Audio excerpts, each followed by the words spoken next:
Dr. Beisel pointed out that the large national historic site gives these wonderful guided cemetery tours, but I've worked with communities that are under 500 people and have done very, very great cemetery tours that are tasteful and well received and actually makes money for their cemetery association. And you would be surprised who can help you deliver these things. In some communities, the junior historians, if you have a junior historians group or a senior high school history class, can help put the information together along with your cemetery association. And the cemetery, one of the ones that I worked with in Colorado, we just had index cards and we had numbered points throughout the cemetery that we would be visiting, and anyone could take the packet and with a little practice and looking at the index cards as a cheat sheet, they could give an interpretive talk about the cemetery. And you know, sometimes with your high school students, this is a great way to get them involved. A lot of times we're nervous about getting that group of folks in our cemeteries because I don't know if you've had, and you may not have spoken about this yet today, but there are definitely issues of vandalism that occur, and that's kind of one of our target groups that we don't really want them in our cemeteries. But what I've learned is that if you can get those folks, even the most kind of hard case folks in your cemeteries, learning about who's buried there, why we should preserve it, why it's part of our history, then you're really going to cut down on that vandalism. You're going to cut down on the things that shouldn't be happening in the cemeteries after dark and things like that. So, you know, something very simple. You can start out very, very simple and then move to something more like the image that you saw with the costumed interpreter and all the artifacts. That is those are great, wonderful tours when you can enrich them like that, but starting off small is wonderful too. Cemeteries are really somewhat lost to us if there's no interpretation behind them. We can go into a historic cemetery, we can look at the names, we can look at the dates on the headstones, we can look at the headstones and appreciate them for the works of art that they are, the historical significance they have. But in order for cemeteries really to matter to the population, we need to make them come alive somehow. And getting people in them is just one of the best ways to do that. You may not want to have your cemetery open 24 hours a day, 7 days a week. You know, you might just want to have it open at certain times of year. Most small cemeteries have at least one homecoming a year. And although that's typically for people who have relatives or folks that are buried in the cemetery, you might have an afternoon session where the entire public is invited. I know that I've read with interest in our local newspaper about cemeteries around Nacogdoches County that, you know, they have these wonderful homecomings and picnics and cleanups. And then I've always thought, wouldn't it just be great to hear some of the stories about the people who are buried there? But the general public typically feels closed off from that because they may not have relatives in that cemetery. So just adding an event to something that you already have existing. As far as marketing goes, of course, we're all short on marketing money. And Dr. Forbes put up some wonderful ideas for marketing. TripAdvisor is completely free, and it's a national website. I'm taking a trip over spring break to the Independence region of Texas, to Gonzales and Schulenburg and Goliad and that area. And some of these tiny little towns have not much up. They may not even have a Convention and Visitors Bureau site or even a Chamber of Commerce site, but they are on TripAdvisor. I was looking at a historic hotel, the Luther Hotel in Palacios, down on the Gulf Coast, and couldn't find anything about it. The hotel didn't even have a website, but on TripAdvisor, they have a little blurb. Someone had gone in and written, and that helps the historic traveler understand what to expect. The other sites that he mentioned, the Piney Woods Experience and the Texas Forest Trail region, those are completely free, and they would love to have your content. They would love to know about your cemetery. They'd love to feature a picture of your cemetery there. Another wonderful resource is the Texas Historical Commission maintains a heritage tourism email list. So if you have an event going on in your cemetery, it can go out to everyone across the state, absolutely free. So we're not talking about having to spend lots of money because we would rather spend our money on preservation and interpretation and other things, cataloging, making maps, all those great things. You don't need to spend a whole lot of money on marketing. When we think about being ready for tourists, you have to ask yourself, you have to think about the people who are involved in your cemetery. Because I would suppose that you have some folks that are involved in your cemetery that simply do not want people there. They really are very concerned about it, and they don't want anyone in the cemetery besides those who have a direct connection to the cemetery.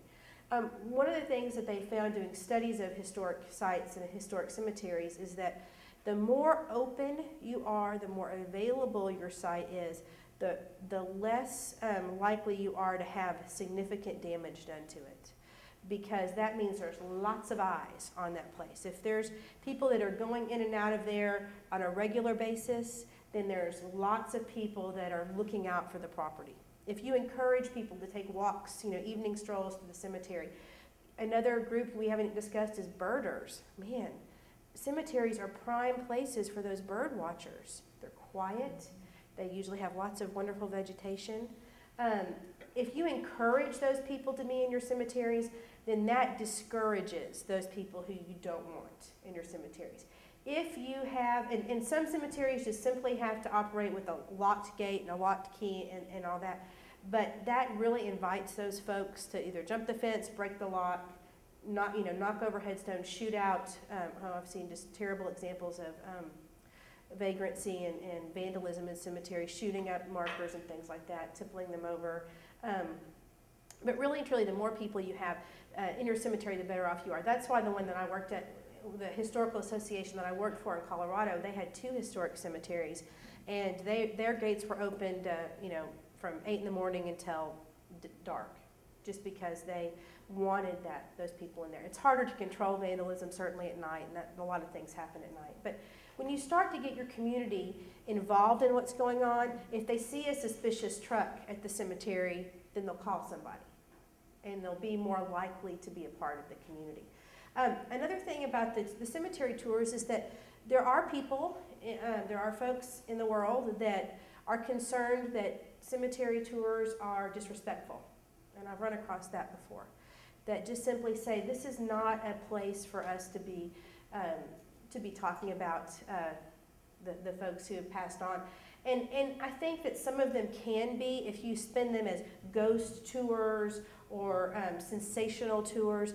But if we take the high road with this is our history, this is our heritage, then we really, we're above reproach, because no one's going to argue with that, really. Charleston, South Carolina does a fantastic history cemetery tour. They do call it a ghost tour, but it's very respectful. So it just kind of depends on your market area. Of course, Charleston is a huge tourism area, and they probably get folks coming in just to hear the stories of the cemetery just based on the name ghost tour. But what we want to encourage is that whatever stories are told in the cemetery are based on very good fact, or at least if you're going to use some of that folklore from your community, that's fine too, but you just have to say, this is legend, this is folklore, this is what what's kind of been told throughout the years. So those are some other points. To be tourist ready, you really do, and Dr. Forbes pointed this out, you have to have some degree of accessibility. Whether it's having a brochure at your Chamber of Commerce, if you're in St. Augustine or Hemphill or Nacogdoches or wherever you are, that lists, that people can come into your cemetery at certain times. Maybe list the dates of your homecoming or whatever special events you have. Tourists don't like to be frustrated. I'm already beginning, as I plan this trip to South Central Texas, I'm already kind of getting frustrated because I can't find hours for a couple of museums that I want to visit. And so I don't want to have surprises. I don't want to be frustrated. Most tourists have very limited time they want to spend or can spend in a community. So you want to be as accessible as possible to them. And again, that doesn't mean being open every day, all the time. It just means sticking to the posted hours that you might have. And your association or the group that you work with, they may want to start off having 4 times a year somebody doing interpretation at the cemetery. That's just once every 3 months. Or maybe they want to, as that grows, they may want to have someone out there once a month, one Saturday a month, there's someone out there to give information about the cemetery, and maybe from 10 to 12. It doesn't really matter. It doesn't matter how long, how often. It just matters to the tourist that you stick to it. I can't stress that enough, because that leaves a very bad impression on a tourist if they go, and you all know this because you travel, I'm sure, but if you go somewhere and something is shut down and you really had hoped that it was open. So being accessible is just a key thing for sure. If you can't have someone there, being able to have some sort of interpretive sign, some sort of interpretive guidebook. There are some wonderful new resources for cemeteries that are pretty sturdy flip books. And Dr. Peisel, were you showing me that? Somebody went to a conference, and I've got a resource for those, but showing me these new flip books that are being used in cemeteries. When I say flip book, it's like a metal stand that has pages that you can turn and read about the history of the cemetery, that's protected from the weather when you're not there. Fairly inexpensive. I'll try to find that resource. And even just having that is more helpful to this heritage tourist than nothing at all. We've gone to cemeteries and we've seen markers, and you just kind of scratch your head wondering, I wonder about this family. I wonder, there's a cemetery here in Nacogdoches where there are 13 members of the same family that all died within maybe 2 or 3 years of each other, and most of them were children. And you look at the dates and you wonder if there was an epidemic, you wonder what the history is, and it's frustrating if you don't know that. So being accessible is just a key point to being tourist ready. One of the goals of our project is to develop a cemetery interpretation marketing plan that would incorporate all of our cemeteries in these 5 counties, that would allow folks who would want to be a part of it to really connect to the heritage tourist, whether it's through a page on our website or a brochure or something that we do. So we're very interested in hearing what you all might need when it comes to marketing, or what you're looking for, what you're interested in.